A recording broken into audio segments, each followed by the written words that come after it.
Әсел енді мерекелердің араларында не болып жатыр енді? Қазіргі таңда енді сөйлесіп жатқан жоқпыз мүлде. Мхм.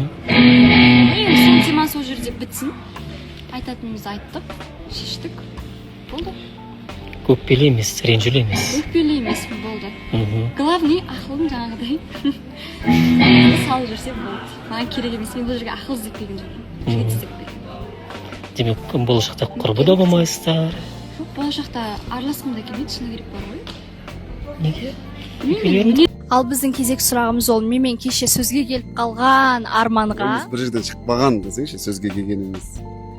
Ал Арман, енді сізге мынандай сұрақ қойғым келіп жатыр да, егер де ара қатынасыңызда қыз баласы сіздің ақшаңыз жоқ болып қалған кезде сізден айналып жатса, ондай кезде не істейсіз?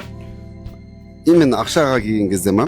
Негізі ақшаға тәуелді болу ол андай сәл таяз сананың ойы деп ойлаймын ше. Дүниеге тәуелді болуға болмайды. Бірінші өз Әжімді күтіңдер, қайдыш? Мы в Стамбуле, погода кайф. Стамбул, сети, Стамбул. Куда, детка? Эминөнүгө бара жатыр экенбиз. Мен байкуш билмейм ше, мен осы кісілердің қасында жүрсем, мы деген нәрсенің бәрін атқучка қойып. Құрдасыз ба? Екеуміздің. Мінез екен. Иә, біз бәрібір ұрысып қаламыз. Сондықтан да жаңағыдай араласпай жүре береміз. Мүмкін құрдас болғаннан кейін. Ол кішкентай ғой менен.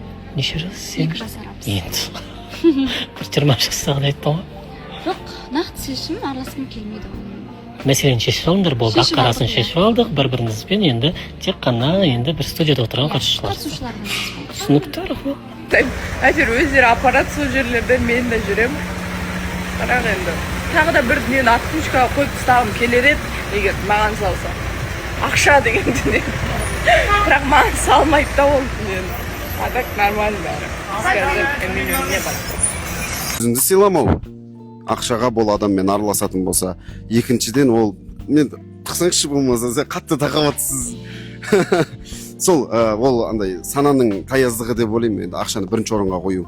Ал менің екінші сұрағым, енді сіз кеше ортада отқан болатынсыз, ара қатынасыңыз туралы ой келген кезде сіз айттыңыз, ұмытуға тырысып жүрмін деген сияқты, әлі ұмытпадым дегенге кішкене келтірген болатынсыз. Оған қалай жауап бересіз? Ұмытпадым емес, ұмытқам. Бірақ енді асатықтар болады ғой, бәрі